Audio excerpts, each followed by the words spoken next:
పంపబడిన మేక, అందరు పాపములని మోసుకొని వెళ్ళే మేక. ఇప్పుడు బాప్తిజం ఇచ్చే యోహాను, ఇదిగో లోక పాపములను మోసుకొని వెళ్ళే గొర్రెపిల్ల అనగానే ఎవరిని దృష్టిలో పెట్టుకొని ప్రభా చెప్తున్నారు, ఎవరిని దేన్ని జ్ఞాపకం చేసుకొని బాప్తిజం ఇచ్చే యోహాను ఈ మాటలు పలుకుతున్నాడు. ఆ అసలేళ్ళు మేక కూడా ఆయన మైండ్లో ఉంది, పాపములన్నిటిని కూడా మోసుకొని అది వెళ్తున్నాయి. అలాగే మనము సంఖ్యాకాండంకి వచ్చాం. సంఖ్యాకాండంలో ఏం సూచిస్తుందమ్మా యేసుక్రీస్తు ప్రభువుని? చెప్పండి. ఇతడి సర్పం. Very good. ఆ స్తంభం మీద నిల్చోబెట్టబడే ఇతడి సర్పం. సో పోయిన వారము మనం ద్వితోపదేశ కాండంకి వచ్చాము.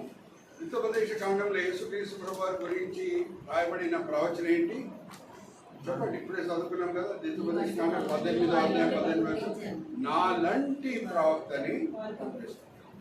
నాలంటి ప్రవక్త అనే మాట ఇదే స్టెఫెన్ కూడా సనద్రిని సభలో ఇదే ప్రవచనాన్ని ఆధారం చేసుకొని సనద్రిని సభలో యూదులతో చెప్పిన మాటలు ఏంటి ఒక్కసారి మనం చూద్దామా? అపోస్తల కార్యం 7వ అధ్యాయం 37వ వచనం చదవండమ్మా. అపోస్తల కార్యం 7వ అధ్యాయం 37వ వచనం బైబిల్స్ అండర్లైన్ చేసుకోండి. దేవుడు మీ సహోదరులలో పుట్టించును అని ఇశ్రాయేలీయులతో చెప్పిన మోషే సినాయి పర్వతం మీద తనతో మాట్లాడిన దేవదూతతోనూ మన పితరులతోనూ అరణ్యంలోని సంగమందు ఉండి మనకిచ్చుటకు జీవవాక్యములను తీసుకొనిన వాడితడే. నాలంటి ప్రవక్త అని వస్తారు చూడండి. ఆయన ఎవరు కాదు, మెస్సయ్యనే అని స్టెఫెను సనద్రిని సభ ముందు నించొని మాట్లాడుతున్నాడు. సో నాలంటి ప్రవక్త అంటే మరి యేసుక్రీస్తు ప్రభువారికి మెస్సయ్యకి పోలికలు తప్పు. ఇప్పుడు ఇంగ్లీష్లో చెప్పాలంటే మోసెస్ అండ్ మెస్సయ్య ఒక పోలిక ఏంటంటే ఎంలనే మనకి కనిపిస్తుంది. సో నేను పోయిన వారము ఈ అంశం తీసుకొని మీ ముందు కొన్ని పోలికలని తీసుకొని వచ్చాను. నేను కూడా వాడిన ఎమ్స్ ఫస్ట్ ఇక్కడ చూడండి, ఇది ఇట్లానే పెడుతున్నాను, నేను తుడిచివేయట్లేదు. First miracle at birth. ఇద్దరు జన్మం కూడా అద్భుతమే. కన్యక మరియ యేసుక్రీస్తు ప్రభువాన్ని గర్భం ధరించి జన్మం ఇస్తుందంటే అది అద్భుతం. మరి జోకెబెద్ వయసు ఎంత అని చెప్పాను నేను? ఎట్టి చెప్పాడమ్మా? 134 years. అయితే ఆమె గర్భం ధరించినా కూడా అద్భుతమే. నేను అన్ని చార్ట్ వేసి మీకు చూపించాను ఎలాగ 134 సంవత్సరాల వయసున్న జోకెబేదు గర్భం ధరించిందనేది నేను అంతా కూడా మీకు చూపించాను. సో ఇద్దరు గర్భం ధరించుట, మరియాము గర్భం ధరించుట, జోకెబేద్ మరియా గర్భం ధరించుట రెండు కూడా అద్భుతాలే. రెండోది ఎంపీ అనేది పెట్టాను, మ్యారేజ్ పర్సువేషన్.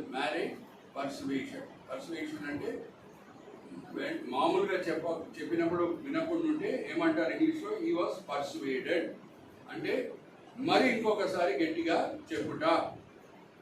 యోసేపు ఒప్పుకున్నాడా వెంటనే మరియాని పెళ్లి చేసుకోవడానికి?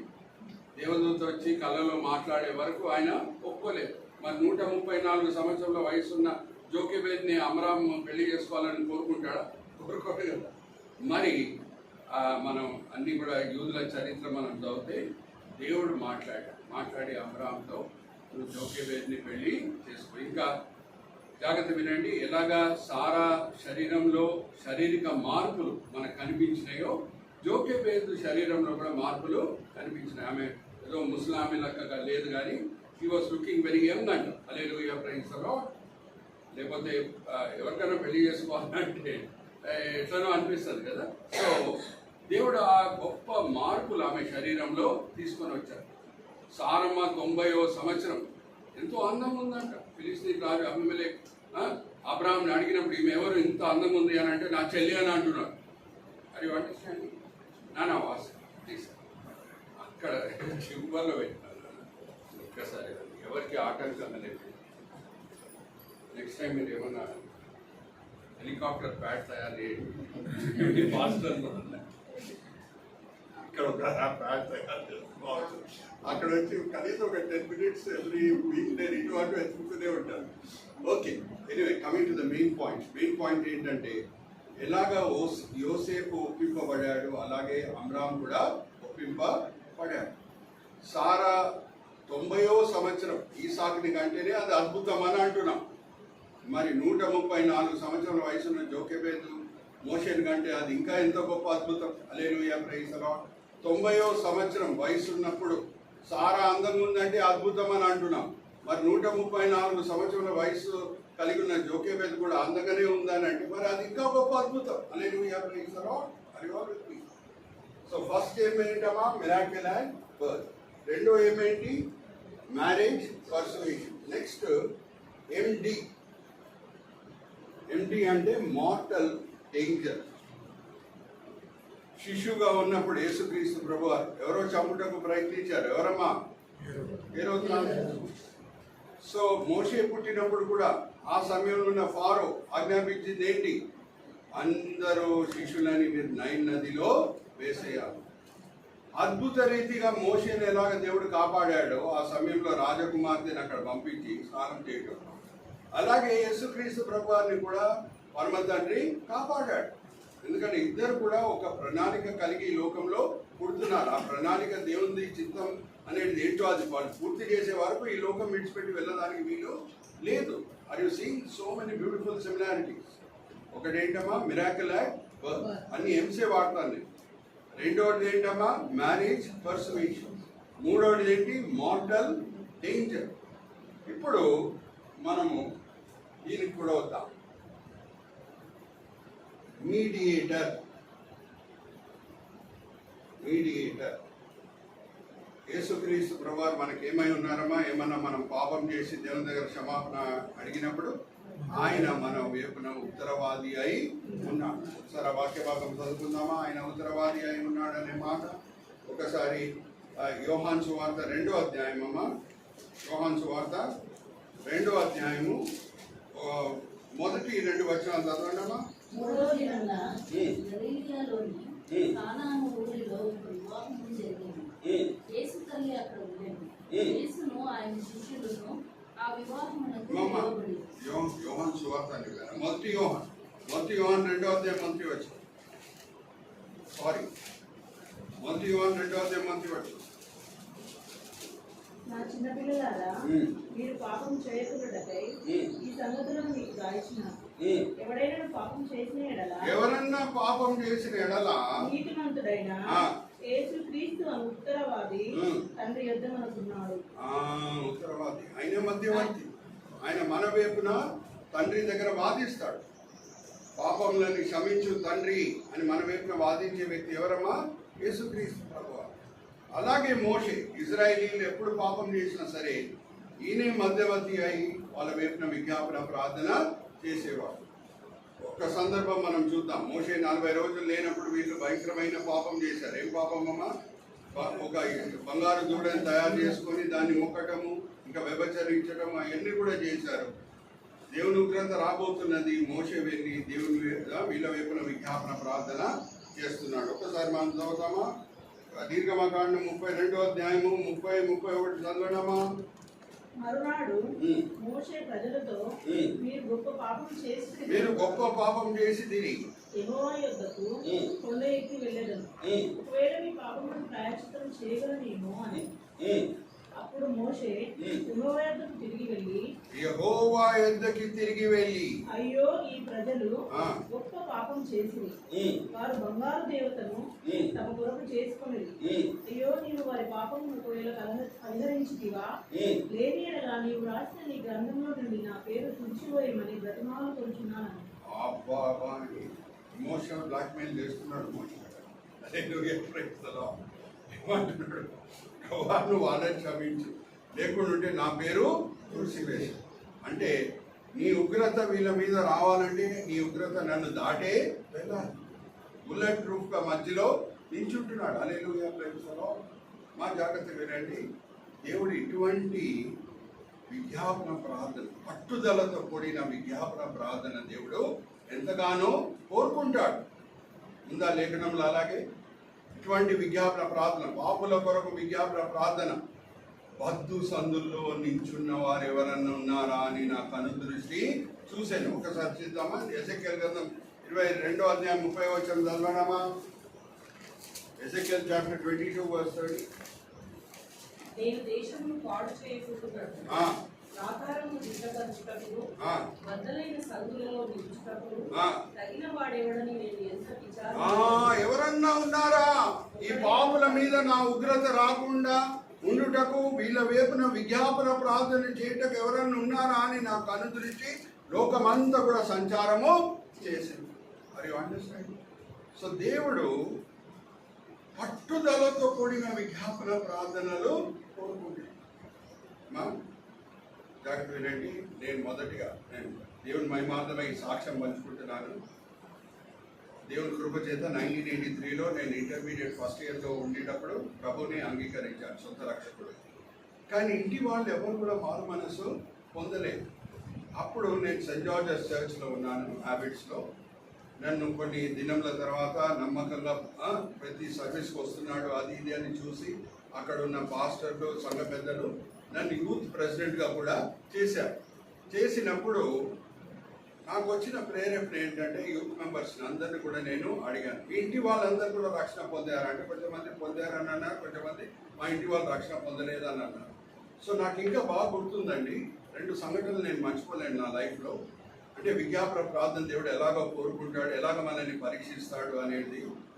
నేనేం చేశాను అని అంటే, మనము every first Sunday off the month service మాది 9:30కి అయిపోతుంది. అందరు కూడా వాళ్ళ వాళ్ళ గృహాల్లో మాట్లాడుకొని సహవాసంలో సమయం గడిపి 11 o'clock అయితే చర్చ్ ఖాళీగా అయిపోతుంది. మనం 11 o'clock కూర్చొని 3 o'clock వరకు మన స్నేహితులు, మన బంధువులు, మన ఇంటి వాళ్ళ పేర్లు అన్నీ కూడా ఒక రిజిస్టర్లో రాసుకొని ఆ పేర్ల మీద చేయి పెట్టి ప్రార్థన చేద్దాం అని మా యూత్ మెంబర్స్ని నేను రిక్వెస్ట్ చేశాను. వాళ్ళు కూడా బాగా సహకరించారు. ఇంకా మేము కలిసిమెలిసి ప్రార్థన చేయటము స్టార్ట్ చేశాం. అయితే జాగ్రత్త వినండి, ఒక సమయంలో ఏమైంది అని అంటే, మార్చ్లో గవర్నమెంట్ ఆఫీసర్స్కి, ఎస్పెషల్లీ ఇండియన్ ఆయిల్ కార్పొరేషన్లో పనిచేసే వాళ్ళకి ఎన్నో టార్గెట్స్ ఉంటాయి. అదంతా రీచ్ అయిపోయిన తర్వాత మా సీనియర్ ఆఫీసర్స్ ఏం కోరుకుంటారంటే, వాళ్ళు చూస్తారు కదా మేము ఎట్లా కష్టపడుతున్నాము, మీరు ఏమన్నా హాలిడేకి వెళ్ళండి ఏప్రిల్లో అని చెప్తారు. చెప్పినప్పుడు ఈ చూడండి, ఈ విజ్ఞాపన ప్రార్థనలు కూడా ఎలాగ స్టార్ట్ అవుతున్నాయి అని అంటే, కరెక్ట్గా ఏ నెలలో మేము స్టార్ట్ చేయాలని అనుకున్నామో మా సీనియర్ ఆఫీసర్ గారు ఏమన్నారంటే, సురేష్ నీ కొరకు కొడైకెనాల్లో నేను ఒక గెస్ట్ రూమ్ బుక్ చేశాను. అది ఇండియన్ ఆయిల్దే అన్నమాట. ఇండియన్ ఆయిల్ వాళ్ళు ఎక్కడ వెళ్ళినా సరే కొడైకెనాల్లో అక్కడే ఉంటారు. రూమ్ బుక్ చేశాను సురేష్, నువ్వు వెళ్ళు అని అన్నాడు. వెళ్ళండి సార్, నేను ఇక్కడ చర్చ్లో ఒక ప్రార్థనలో నేను సమయం గడపాలని చెప్పాను. హల్లెలూయా, ప్రైజ్ ది లార్డ్. అంటే మన పట్టుదలని దేవుడు చూస్తాడు. ఒకసారి ఒక సండే నేను విజ్ఞాపన ప్రార్థన చేయకుండా ఈరోజు నేను చేయలే అని ఆహారం తిన్న రోజు నైట్ అంతా వామిటింగ్ వచ్చిన సందర్భం కూడా నేను మర్చిపోలేదు. హల్లెలూయా, ప్రైజ్ ది లార్డ్. ఎందుకు నువ్వు చేయలేదని దేవుడు నేను అడిగాను. నైట్ అంతా వామిటింగ్ నాకు. మరి అండర్స్టాండింగ్ మా నా సాక్ష్యం ఏంటంటే, నా ప్రార్థనలు వ్యర్థము కాలేదు. ఈ చేతులతో మమ్మీ డాడీకి నేను బాప్తిజం ఇచ్చాను. హల్లెలూయా, ప్రైజ్ ది లార్డ్. మా అక్కకి నేనే బాప్తిజం ఇచ్చాను. మా బావగారికి నేనే బాప్తిజం ఇచ్చాను. మా అక్కగారి కొడుకు కూతురికి కూడా నేనే బాప్తిజం ఈ చేతులతో ఇచ్చాను. అంటే నా ఉపవాస ప్రార్థనలు, విజ్ఞాపన ప్రార్థనలు వ్యర్థము కాలేదు. అది అండర్స్టాండింగ్. సో మధ్యవర్తిగా ఎవరు ఉంటారో దేవుడు వాళ్ళకి స్పెషల్ ప్లేస్ అనేది ఇస్తారు. ఆ పట్టుదలతో మనం ప్రార్థన చేస్తున్నామా అది ముఖ్యం. యేసుక్రీస్తు ప్రభువు వారి పరిచర్య ఏంటి? పరలోకంలో మన వైపున ఆయన ప్రధాన యాజకుడు. మన వైపున ఆయన ఏమై ఉన్నాడు? ఉత్తరవాది అయి ఉన్నాడు. మోషే ఏం చేస్తున్నాడు? వెళ్ళి ప్రభువా వీళ్ళు పాపం చేసింది శిక్షించు ప్రభువా, నీ ఉగ్రత రానుగాక అన్నాడా? లేదు, ప్రభువా క్షమించు. వాళ్ళని చంపాలంటే మొదట్లో నన్ను చంపు. మరి అండర్స్టాండ్. సో జస్ట్ విజ్ఞాపన ప్రార్థన చేయటమే కాదండి డ్యూటీగా. ఎంత పట్టుదల ఉంది ఆ విజ్ఞాపన ప్రార్థనలో, ఎంత ప్రయాసం ఉంది అది దేవుడు గమనిస్తున్నాడు. మరి ఆల్ విత్ మీ ఎందుకు మనం వాక్య పరిచర్యలో సమయం గడుపుతున్నాం? మా వాక్య పరిచర్య అంటే 3 ఉంటాయి, జ్ఞాపకం పెట్టుకోండి. దేవుడు మిమ్మల్ని కూడా ఉపదేశకులకు ఒక రోజు వాడుకోబోతున్నాడు. ఒకటి అబ్జర్వేషన్, లేఖనంలో ఏముందో అది మనం చూచుట. రెండవది ఇంటర్ప్రిటేషన్, ఏ వాక్య భాగంని మనం చూస్తున్నామో అక్కడ ఉన్న అర్థం ఏంటో మనం అర్థము చేసుకుంటాం. మూడవది అప్లికేషన్, నేర్చుకున్న పాఠాలని మన క్రైస్తవ జీవితంలో అమలుపరచు. పట్టుదలతో విజ్ఞాపన ప్రార్థన చేయాలి అని నేర్చుకున్నాం. అప్లికేషన్ ఏంటి? ఎవరెవరు ఇంకా రక్షణ పొందలేదో మన ఇంటి వాళ్ళు, స్నేహితులు, బంధువులు, వాళ్ళ కొరకు శ్రద్ధతో విజ్ఞాపన ప్రార్థన చేస్తేనే అప్లికేషను మనము చేసినాం. సో ఫస్ట్ మనం చూసింది మిరాకిల్ యాక్ట్ బర్త్. ఇద్దరు కూడా ఎంఎంఏ, Moses and Messiah. Miracle act birth, ఇదేంటి? Marriage, persuasion, mortal danger, mediator, next meekness. వీళ్ళు ఇద్దరు కూడా సాత్వికులు. Hallelujah, praise the Lord. యేసుక్రీస్తు ప్రభువారు ఏమంటున్నారమ్మా ఆయన గురించి? ఒకసారి తీద్దామా? 11వ అధ్యాయం మత్తయి సువార్త 29వ వచనం. మత్తయి సువార్త 11వ అధ్యాయం 29వ వచనం. నేను సాత్వికుడును, దీన మనసు కలిగిన వాడనై ఉన్నాను. హల్లెలూయా, ప్రైజ్ ది లార్డ్. ఇంకా ప్రభువారు సాత్వికం గురించి మరి ఫిలిప్పీయులకు రాసిన పత్రిక 2వ అధ్యాయం 5వ వచనం నుంచి 9వ వచనంలో కూడా మనము చదువుకోవచ్చు. ఆయన ఉన్నతమైన చోటలు ఉన్నా సరే ఎలాగ తగ్గించుకున్నాడంట? మానవుని రూపం ధరించుకొని ఈ లోకంకి వచ్చి భయంకరమైన మరణంకి ఆయనని అప్పచెప్తున్నాడు. సో మోషే కూడా సాత్వికుడేనా? చూద్దామా? నిర్గమకాండం 12వ అధ్యాయం మొదటి 2 వచనాలు చదవండమ్మా. నిర్గమకాండం 12వ అధ్యాయం మొదటి 2 వచనాలు.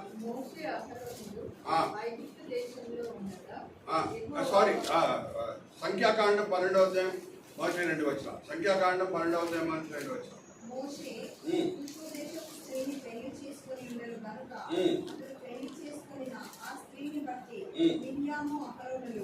విరోధంగా మాట్లాడి వారు మోషే చేత మాత్రమే యెహోవా పలికించిన ఆయన మా చేత పలికింపలేదా అని చెప్పుకొనగా యెహోవా ఆ మాట వినెను. యెహోవా ఆ మాటలు వినెను. మోషే భూమి మీద ఉన్న వారందరిలో మిక్కిలి సాత్వికుడు. అరే అరే అరే అరే, లోకంలో ఉన్న వాళ్ళందరిలో మిక్కిలి సాత్వికుడు. అయితే ఏమైందంట? వీళ్ళు మోషేకి విరోధంగా ఇంటి వాళ్ళే తిరుగుబాటు చేస్తున్నారు ఈయనకు తెలియకుండా. ఇప్పటి వరకు తిరుగుబాటు ఇజ్రాయెల్ ప్రజల్లో కనిపించింది, మొదటిసారి కుటుంబంలో కూడా కనిపిస్తున్నారు. మిక్కిలి సాత్వికుడైన మోషేకి తెలుసా వీళ్ళు సొంత అన్న అక్క ఈయన విరోధంగా మాట్లాడుతున్నారని తెలియదు. అయితే ఈయన వైపున వాదించింది ఎవరు? సదమ్మ. మీరు ముగ్గురు ప్రత్యక్ష గుడారమునకు రండని హఠాత్తుగా మోషే అహరోను మిర్యాములకు ఆజ్ఞాపించెను. ఆ ముగ్గురు రాగా యెహోవా మేఘస్తంభములో దిగి ప్రత్యక్ష గుడారం యొక్క ద్వారములో నిలిచి అహరోను మిర్యాములను పిలిచెను. వారిద్దరూ రాగా ఆయన, నా మాటలు వినుడి, మీలో ప్రవక్త ఉండిన ఎడల యెహోవానకు నేను దర్శనమిచ్చి అతను నన్ను తెలుసుకున్నట్లు త్వరలో అతనితో మాట్లాడుదును. నా సేవకుడైన మోషే అట్టివాడు కాడు, అతడు నా ఇల్లందరిలో నమ్మకమైన వాడు. నేను గూఢభావములతో నాకు దర్శనమిచ్చి ముఖాముఖిగా అతనితో మాట్లాడుదును. అతడు యెహోవా స్వరూపమును నిదానించి చూచును. కాబట్టి నా సేవకుడైన మోషేకు విరోధముగా మాట్లాడుటకు మీరేలా భయపడలేదని. అరే మీకు ఎట్లా ధైర్యం జారింది? నా సేవకుడైన మోషేకు విరోధంగా ఇట్లా మాట్లాడుటకు అని దేవుడు ఎవరిని అడుగుతున్నారమ్మా? మిరియాముని, ఆరోన్ని, అక్కయ్యని, అన్నయ్యని. యెహోవా కోపము వారి మీద రగులుకొనగా ఆయన వెళ్ళిపోయాను. మేఘమును ఆ ప్రత్యక్ష గుడారం మీద నుండి ఎత్తబడెను. అప్పుడు మిర్యాము హిమము వంటి తెల్లని పుష్టి గలదాయెను. అరే రే రే రే, ఇప్పుడు కూడా మనకి స్ట్రీట్స్ లో అప్పుడప్పుడు కనిపిస్తుంటారు కదా, కంప్లీట్ గా పాపం వైట్ గా ఉంటారు. అటువంటి కుష్ఠరోగం వచ్చేసాను అంట. అహరోను మిర్యాము వైపు చూసినప్పుడు ఆమె పుష్టి గలదిగా కనబడేది.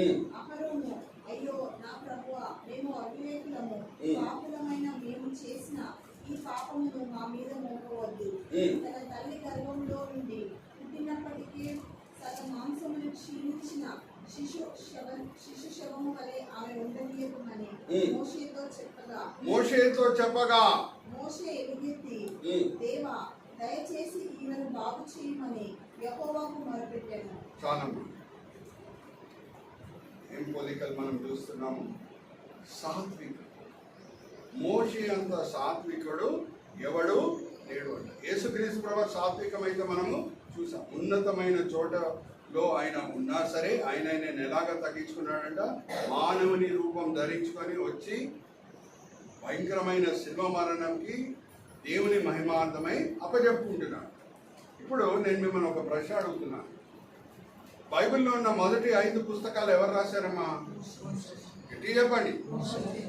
సో నిర్గమకాండం 12వ అధ్యాయం ఎవరు రాసినట్టు? లోకంలో నాలంటి సాత్వికుడు ఎవడు లేడు అని సాత్వికం బట్టి గర్వమా ఇది? మా కొంచెం మంది సాత్వికం బట్టి గర్వం కలిగి ఉంటారు. నాలంటి సాత్వికుడు ఎవడు లేడు అని అంటారు. మోషేనే రాస్తున్నాడు కదా, ఆయనంత సాత్వికుడు ఎవడు లేడంట. మరి దీని అర్థం ఏంటి? అందుకే అప్పుడప్పుడు మనం హీబ్రూ బైబిల్ కూడా చదవాలి, హీబ్రూ లాంగ్వేజ్ కూడా అర్థం చేసుకుంటే మంచిది. అక్కడ వాడబడిన పదం ఏంటంటే, ఇక్కడ నేను రాస్తున్నాను చూడండి, వీక్నెస్తో పాటు అనావ్. అనావ్ అంటే ఎటువంటి సాత్వికము అని అంటే కుంగిన పరిస్థితి. ఒక బ్రిడ్జ్ హెవీ వెయిట్ దాని మీద ఉంటే ఎలా ఉంటుందమ్మా? కుంగి ఉంటుంది, అవును. సో 25 లక్షల ప్రజలకి ఈయన నాయకుడు. 25 లక్షల ప్రజల సమస్యలు కూడా ఈయన సమస్యలే. హల్లెలూయా, ప్రైజ్ ది లార్డ్. వాళ్ళకి బాధ కలుగుతాయి, ఈయనకు బాధ కలుగుతుంది. అర్థమవుతుందా మీకు? అది సాత్వికం. వాళ్ళ భారమంతా కూడా మోస్తుంది, ఆయన నడుస్తున్నాడు నాయకుడు. మిక్కిలి సాత్వికుడు అంటే అంటే కుంగిపోయిన పరిస్థితి. ఈయనకు అన్నాడా 25 లక్షల ప్రజలని? కనలేదు. భౌతిక తండ్రిగా కానీ ఎటువంటి నాయకుడు అంటే దేవుడు ఎటువంటి ప్రేమ పెట్టాడు ఆయన మనసులో అంటే ఇజ్రాయేలీల పట్ల వాళ్ళ సమస్యలని ఈయన సమస్యలుగా భావిస్తారు. వాళ్ళకి ఆకలి వేస్తే ఈయనకు ఆకలి వేసినట్టే, వాళ్ళకి దాహం వేస్తే ఈయనకు దాహం వేసినట్టే. ఎంతమంది తల్లిదండ్రులు ఉన్నారో మీకు తెలుసు. మీ పిల్లలకి ఏమైనా బాధ కలిగితే మీకు కూడా బాధ కలుగుతుంది. కానీ ఇక్కడ పిల్లల సంఖ్య ఎంత ఉంది? 25 లక్షలు. హల్లెలూయా, ప్రైజ్ ది లార్డ్. మరి ఎలా ఉంటుంది ఆయన పరిస్థితి? మానసికంగా, ఆత్మికంగా కుంగిన పరిస్థితి. అది అయితే మరి ఆయనకి విరోధంగా తిరుగుబాటు చేసిన మిరియాము, ఆరోను, అవునా? వాళ్ళ కొరకు విజ్ఞాపన ప్రార్థన ఎవరు చేస్తున్నారు? మరి మోషేని. హల్లెలూయా, ప్రైజ్ ది లార్డ్. సిలువ వేసిన భయంకరమైన యూదుల కొరకు ఎవరు విజ్ఞాపన ప్రార్థన చేస్తున్నారు? యేసువే. తండ్రి వీళ్ళు ఏం చేస్తున్నారు? వీళ్ళకి తెలియదు, వీళ్ళని అనిపిస్తున్నాయమ్మా పోలికలు. ఎన్ని పోలికలు కనిపిస్తుంది. అందుకే మోషే ఏమంటున్నాడు? నా లంటి ప్రవక్త పుడతాడు ఈ మధ్య. సో మోసెస్ అండ్ మెస్సాయా 2 ఎములే కాదు. మనం చూసిన పోలికలు ఏంటమ్మా? Miracle act. వాళ్ళ ఇద్దరు జన్మం కూడా అద్భుతమే. మ్యారేజ్ పర్సుమేషన్. నాన్నలు పెళ్లి చేసుకోవాలి తల్లిలోనే అంటే అది మామూలుగా జరిగిన విషయము. చిన్నప్పుడు ఇద్దరు కూడా ప్రాణ ఆపద నుంచి దేవుడు వాళ్ళని ఇద్దరిని కూడా రక్షించాడు. నెక్స్ట్ ఇద్దరు కూడా మధ్యవర్తి, ఇద్దరు కూడా సాత్వికులు. నెక్స్ట్ ఏంటి? ఇద్దరు కూడా కొండ మీద రూపాంతరం పొందారు. హల్లెలూయా, ప్రైజ్ ది లార్డ్. యేసుక్రీస్తు ప్రభువు ఎక్కడ పొందారమ్మా? లూకా సువార్త 9వ అధ్యాయం తీయండి, 28వ వచనం నుంచి చదవండమ్మా. లూకా సువార్త 9వ అధ్యాయం 28వ వచనం నుంచి. ఈ మాటలు చెప్పిన మొదలుకొని రమారమి 8 దినములైన తరువాత ఆయన పేతురును, యోహానును, యాకోబును వెంటబెట్టుకొని ప్రార్థన చేయుటకు ఒక కొండ ఎక్కాను. ఆయన ప్రార్థన చేయుచుండగా ఆయన ఆయన ముఖ రూపం మారెను. ఆయన వస్త్రములు తెల్లనివై ఆయన వస్త్రము తెల్లనిది అయి దగదగా మెరిసెను. తగదగా మెరిచెను. మరి మోషే సీనాయి కొండ ఎక్కినప్పుడు దిగి వచ్చినప్పుడు ఎలాగున్నాడంట? చకాచకు మెరుస్తున్నాడు. ఆరోన్ కూడా దగ్గర రావడానికి భయపడుతున్నాడు. ఒకసారి చదువుదామా? నీగమకాండం 34:29-30 చదవండమ్మా. మోషే సీనాయి కొండ దిగుచుండగా శాసనము గల ఆ రెండు పలకలు మోషే చేతిలో ఉండెను. అతడు ఆ కొండ దిగుచుండగా ఆయన అతనితో మాట్లాడుతున్నప్పుడు తన ముఖ చర్మం ప్రకాశించిన సంగతి మోషేకి తెలిసి ఉండలేదు. అహరోనును ఇశ్రాయేలీయులందరూ మోషేను చూసినప్పుడు అతని ముఖ చర్మం ప్రకాశించేది. ముఖ చర్మం ఎలాగుందంట? ప్రకాశిస్తున్నది. వారు అతని సమీపింపవలసింది. అబ్బా, ఎలాగా పేతురు, యోహాను, యాకోబుకి భయం వేసిందో. రోజు ప్రభుత్వనే ఉన్నారు కదా 3.5 సంవత్సరాలు, కానీ రూపాంతరం పొందిన ప్రభు దగ్గర రావాలంటే ముగ్గురికి భయం వేస్తుంది. అలాగే ఇజ్రాయేలీలు రోజు చూస్తున్నారు మోషేని, ఎన్నో నెలలుగా చూశారు, కానీ రూపాంతరం పొందిన మోషేని చూడగానే భయపడుతున్నారు. Hallelujah. Are you understand? Are you all with me? అందరికి అర్థమవుతుందా? ఇప్పుడు నెక్స్ట్ మనము మెథడాలజీకి వెళ్దాం. మెథడాలజీ అంటే పద్ధతి. ఓకే, దేవుడు ఇజ్రాయేలీలతో మోషే ద్వారా నిబంధన కుదిరించుకున్నాడు. క్రైస్తవులతో యేసు ద్వారా కుదిరించుకుంటున్నాడు నిబంధన. ఓకే, ఇప్పుడు పద్ధతి చూద్దాం. పద్ధతి ఏంటి? దేవుడు మోషేకి రాతపూర్వకంగా ఆజ్ఞలని ఇచ్చాడు. అవునా? రాతపూర్వకంగా ఇచ్చాడు. మోషే వచ్చి ఆ పలకలో రాయబడిన ఆజ్ఞలని ఇశ్రాయేలీల ముందు పెట్టాడు. ఈ ఆజ్ఞలని మనము పాటించాలి అని. అది పద్ధతి. అవునా? ఆర్ యు ఆల్ విత్ మీ? కానీ కొత్త నిబంధనలో దేవుడు ఏమంటున్నారంటే, నేను క్రైస్తవుల హృదయంలో నా ఆజ్ఞలని రాస్తాను. ఏమని అంటున్నారు? ఆజ్ఞలను నేను రాస్తాను అంటే ఇర్మియా గ్రంథం 31:33 తీయండమ్మా. నేను రాతపూర్వకంగా ఇయ్యను, క్రైస్తవులకి మాత్రం నేను ఏం చేస్తాను? వాళ్ళ హృదయం మీద నా ఆజ్ఞలని రాస్తాను. 31:33 బైబిల్స్ నేను ఇజ్రాయేల్ వారితోను యూదా వారితోను చేయబో నిబంధన ఇదే. ఇది కొత్త నిబంధన. దీంట్లో ఉన్న వ్యత్యాసం ఏంటి? వారి మనసులలో నా ధర్మవిధి ఉంచెదను. వాళ్ళ మనస్సులో నా ధర్మవిధి ఉంచెదను. రాతపూర్వకంగా ఇయ్యను. వారి హృదయం మీద దాన్ని వ్రాసేదను. హృదయం మీద రాసేదను. యెహోవా వాక్కు ఇదే. యెహోవా వాక్కు ఇదే. చూడండి, హృదయం మీద నేను రాతపూర్వకంగా నేను రాసి ఇయ్యను. కొత్త నిబంధనలో ఉన్న శ్రేష్టత ఏంటి? ఆజ్ఞలని నేను క్రైస్తవుల మనసు మీద రాస్తాను. జాగ్రత్త పోయినండి, క్లైమాక్స్కి వస్తుంది. మొదటిగా రాసి ఎవరికి ఇచ్చాడమ్మా దేవుడు? ఆ 10 ఆజ్ఞలు పలకని ఎవరికి ఇచ్చాడు? ఫస్ట్ ఎవరికి చెందుతుంది? ఎవరికి ఫస్ట్ గా ఇవ్వబడుతుంది? ఎలాగంటే, సో క్రైస్తవుల మనస్సులో ఆజ్ఞలు దేవుడు రాయబోతున్నాడు అని అంటే మొదటిగా ఎవరి మనసులో రాయాలి? తప్పడు కొట్టండి సహోదరి త్రివేణి గారు. ఉందా లేఖనంలో? అలాగే మెస్సయ్య గురించి ఏమని రాయబడి ఉన్నది? తీయండి, కీర్తన గ్రంథం 40వ అధ్యాయం. కీర్తన గ్రంథం 40వ అధ్యాయం 6 నుంచి 8వ వచనం చదవడమా? 40వ అధ్యాయం 6వ వచనం 8వ వచనం. బలులనైనను నైవేద్యములనైనను నీవు కోరుకోలేదు. నీవు నాకు చెలు నిర్మించి ఉన్నావు. దహన బలులనైనను పరిహారార్థ బలులనైనను నీవు తెమ్మనలేదు.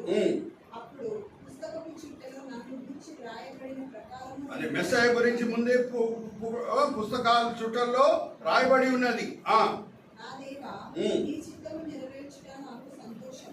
నీ ధర్మశాస్త్రము నా అంతర్యంలో ఉన్నది. హల్లెలూయా, ప్రైజ్ ది లార్డ్. ఇంకేమైనా పోలికలు ఇంకా తేటగా ఉండగలుగుతుందా? అరే క్రైస్తవులకి ఇచ్చే ముందు మెస్సాయ హృదయంలో ధర్మశాస్త్రం రాసేశాడు దేవుడు. Hallelujah, praise the Lord. Are you understanding? Please మీరు ఏమేమి నేర్చుకుంటున్నారో మీ దగ్గరే ఉంచుకోకండి. బహుశా ఈ కోణ నుంచి ఎవరు కూడా మోషే యేసుక్రీస్తు ప్రభువు మధ్యలో ఉన్న పోలికలు అనేది ఈ కోణ నుంచి ఎవరు చూసుకుంటారు. సో ఏమేమి మీరు నేర్చుకుంటున్నారో, మొదటిసారి వింటున్నారో మీ హృదయంలో దాచిపెట్టుకోండి. దేవునికి కృతజ్ఞతాస్తుతులు చెల్లించండి. సో వేరే తోడు క్రైస్తవులతో కూడా ఇది పంచుకోండి. ఇది చక్కగా యూట్యూబ్లో రికార్డ్ కూడా అవుతుంది అని నేను అనుకుంటున్నాను. సో ఆ లింక్స్ కూడా మీరు సర్క్యులేట్ చేయండి. సార్వత్రిక సంఘం కూడా ఇటువంటి విషయాలు తెలుసుకొని దేవునికి కృతజ్ఞతాస్తుతులు చెల్లించాలి. ఓకే, సో ఇప్పటి వరకు మనం చూసింది ఏంటమ్మా? Miracle at birth, marriage persuasion, mortal nature, mediator, weakness, methodology. ఇప్పుడు నెక్స్ట్ మనం వస్తున్నాం మాస్ ట్రాజడీ. మోషే మాటలు వినని వాళ్ళు అరణ్యంలో అందరు కూడా నశించిపోయారు. అవునా? అందరు కూడా నశించిపోయారు. ఇద్దరే కానాన్ దేశం చేరారు. ఎవరమ్మాది? కాలేబు, యెహోషువ. పేతురు కూడా, జాగ్రత్త వినండి, మోషే గురించి చెప్తూ ఇదే ద్వితోపదేశకాండం 18వ అధ్యాయం 18వ వచనాన్ని ఎత్తిపట్టి మాట్లాడుతూ ఏమంటాడు ఇజ్రాయేలీలతో? అప్పటికి పెంతెకోస్తు దినం అయిపోయింది. 3000 మంది యూదులు మారు మనసు పొందారు. కానీ వేరే యూదులు ఇంకా మారు మనసు పొందలేదు. వాళ్ళతో పలికిన మాటలేంటి? పేతురుది ఒకసారి తీయండమ్మా. అపోస్తల కార్యం 3వ అధ్యాయం 21వ వచనం చదవండి. బైబిల్స్ అండర్లైన్ చేసుకోండి. అపోస్తల కార్యం 3వ అధ్యాయం 21వ వచనం. అన్నిటికీ కుదురుబాటు కాలములు వచ్చునని దేవుడు ఆది నుండి తన పరిశుద్ధ ప్రవక్తల నోట పలికించెను. అంతవరకు యేసు పరలోక నివాసి ఉండుట ఆవశ్యకము. మోషే ఇట్లనెను, ప్రభువైన దేవుడు నాలాంటి ఒక ప్రవక్తను మీ సహోదరులలో నుండి మీ కొరకు పుట్టించును. ఆయన మీతో ఏమి చెప్పిననో అన్ని విషయములలో మీరు ఆయన మాట వినవలెను. ఆ ప్రవక్త మాట వినని వాడు, ఆ ప్రవక్త మాటలు వినని వాడు ప్రజలలో ఉండకుండా సర్వనాశనము అవును. మోషే మాటలు వినని వాళ్ళందరూ కూడా అరణ్యంలో నశించిపోయారు. ఎవరెవరు యూదులు మారు మనసు పొందారో హల్లెలూయా, ప్రైజ్ ది లార్డ్.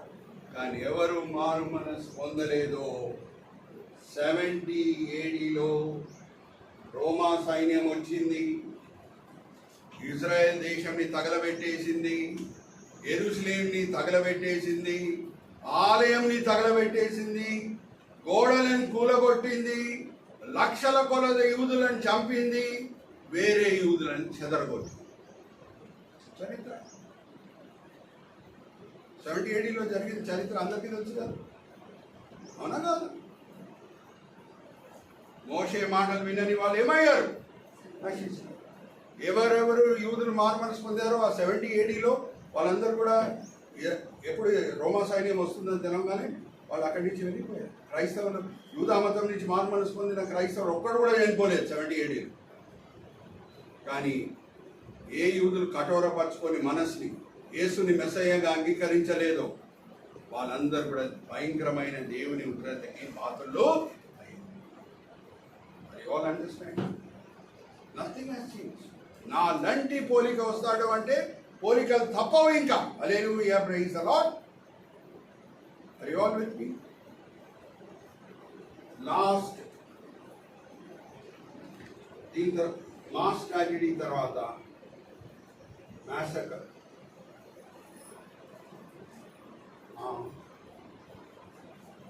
7 రాజ్యం సూచించే, నేను వీలైతే దేవుని చిత్తమైతే నేను శాలిరెడ్డి గారితో అలాగే రత్నాకర్ గారితో రవి గారితో మాట్లాడతాను. మరి ప్రకటన గ్రంథము మరి మీకు చూపించడానికి నేను ట్రై చేస్తాను. ఎందుకంటే ప్రకటన గ్రంథం అంటే మనకి ఇది కావాలి, అది మనకి ప్రొజెక్టర్ కావాలి. ఓకే, ఎవరెవరు నేను దగ్గర 2012లో అనుకుంటా 14 సంవత్సరాల క్రితం ప్రకటన గ్రంథం అన్ని కూడా పిక్చర్స్ వాటి చూపించాను, మీకు గుర్తుంది.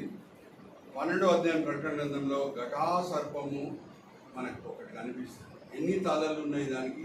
7 తలలు. ఎందుకు ఘటాసర్పంకి 7 తలలు? అది 7 లోక రాజ్యములనేది సూచిస్తుంది. అమ్మా, మొదటి లోకంకి రాజు ఆదాం, కానీ ఎప్పుడు ఆయన పాపం చేశాడో ఇంకా బై డిఫాల్ట్ ఎవరైపోయారు ఈ లోకంకి రాజు? సాతానుడు. అందుకే యేసుక్రీస్తు ప్రభువారు ఏమంటారు? సాతాన్ని ఎలాగ వర్ణిస్తున్నారు యేసుక్రీస్తు ప్రభువారు? తీయండమ్మా, యోహాను సువార్త 14:30 14:30 బైబిల్స్ అండర్లైన్ చేసుకోండి. ఇకను మీతో విస్తరించి మాట్లాడాడు. ఈ లోకాధికారి వచ్చుచున్నాడు. ఈ లోకాధికారి వచ్చుచున్నాడు. సాతానికి ఇవ్వబడిన పేరేంటి? లోకాధికారి. సో 7 తలల ఘటాసర్పం అంటే సమయం అనుసారంగా మనం చూస్తే ఈ లోకంని పరిపాలించిన రాజ్యంలు ఏంటి అని మనం చూస్తే మొదటిగా ఐగుప్తు, దాని తర్వాత అషూర్, 3వ రాజ్యము బాబిలోన్ రాజ్యం, 4వ రాజ్యము మాదీయ పార్శికుల రాజ్యం, 5వ రాజ్యము గ్రీక్ రాజ్యం, 6వ రాజ్యము రోమా రాజ్యం, రాబోయే 7వ రాజ్యం క్రీస్తు విరోధి రాజ్యం. సో మొదటి రాజ్యం ఏంటి? ఐగుప్తు రాజ్యం. చివరి రాజ్యం ఏంటి? క్రీస్తు విరోధి రాజ్యం. ఇంతవరకు అర్థమైంది కదా? సో మొదటి లోక రాజ్యం ఐగుప్తు రాజ్యం విస్తారమైన సైన్యంని దేవుడు మోషేని వాడి ఎర్ర సముద్రంలో పాత పెట్టేటట్లు చేశాడు. చివరి లోకరాజ్యం క్రీస్తు విరోధి రాజ్యం విశాలమైన సైన్యంని ప్రకటన గ్రంథం 19వ అధ్యాయం మనం చదివితే ఆర్మగదోన్లో యేసుని వాడి పాత పెడతాడు. హల్లెలూయా, ప్రైజ్ ది లార్డ్. అనిపిస్తుంది ఆర్మగదోన్ యుద్ధం ఏం జరుగుతుంది? యేసుక్రీస్తు ప్రభువారు ఒక మాట పలకంగానే విశాలమైన క్రీస్తు విరోధి సైన్యం ఏమైపోతుందంట? కింద పడిపోయి చనిపోతుంది. 7 నెలలు ఆ శవాలన్నిటి కూడా తీయడానికి పడుతుంది. ఇంకా గద్దలు వస్తాయి, ఎందుకంటే బాడీస్ డీకంపోజ్ అవుతున్నాయి కాబట్టి గద్దలు వచ్చి మున్సిపల్ అథారిటీస్ పనులు చేస్తాయి. హల్లెలూయా, ప్రైజ్ ది లార్డ్. మొదటి లోకరాజ్యం సైన్యంని నశింపజేయుటకు దేవుడు ఎవరిని వాడారు? చివరి లోకరాజ్యము విశాలమైన సైన్యంని నశింపజేయుటకు దేవుడు ఎవరిని వాడతారు? అది ఎర్ర సముద్రం, ఇది ఆర్మగెద్దోన్. సో ఇక్కడ నేను ముగిస్తున్నాను, జాగ్రత్త వినండి. చాలా శ్రద్ధతో మనము 5 పుస్తకాలు తీసుకొని ధ్యానించాం. యేసుక్రీస్తు ప్రభువుతో కూడిన సూచనలు, ప్రవచనాలు ఏంటి అని చూస్తే ఆది కాండంలో ఎవరు కనిపిస్తున్నారమ్మా? యేసును సూచించిన వ్యక్తి ఈసా. నిర్గమకాండంలో సూచించినది ఏదమ్మా? పస్కా గొర్రె. లేవి కాండంలో ఏది సూచిస్తున్నది? పంపబడిన అజలేల్ మేక. అలాగే సంఖ్యాకాండంలో ఏమి సూచిస్తుంది యేసుక్రీస్తు ప్రభువుని? ఇత్తడి స్తంభం మీద నిల్చోబెట్టబడిన ఇత్తడి. అలాగే ద్వితోపదేశ కాండంలో ప్రవచన ఏంటి? యేసుక్రీస్తు ప్రభువు గురించి నాలంటి ప్రవక్త. నాలంటి ప్రవక్తల అంటే జస్ట్ ఎం మాత్రమే కాదు, మోసెస్ అండ్ మెస్సయ్య మాత్రమే కాదు, ఎన్నో పోలికలు మనకి కనిపిస్తాయి. అండర్స్టాండ్? సో లాస్ట్ మోషేని వాడి దేవుడు ఐగుప్తు రాజ్యం నుంచి ఇజ్రాయేలీలను విమోచించాడు. యేసుని వాడి సాతాను బాంధకం నుంచి మనల్ని విమోచిస్తాడు. హల్లెలూయా. అక్కడ ఐగుప్తు రాజ్యం అంటే అది కూడా సాతాన్నే సూచిస్తుంది, ఎందుకంటే మొదటి లోక రాజ్యం ఏంటమ్మా? ఐగుప్తు. ఇక్కడ మనల్ని ఏం చేస్తున్నాడమ్మా? సాతాను బంధకం నుంచి యేసుక్రీస్తు ప్రభువుని రక్షకుడుగా వాడి మనల్ని విమోచిస్తున్నాడు. మరి ఆల్ విత్ మీ. ఇక్కడ నేను ముగిస్తున్నాను.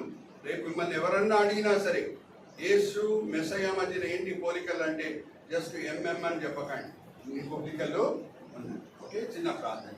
తండ్రి, ఈ సమయం బట్టి ఎంతో వందనాలు.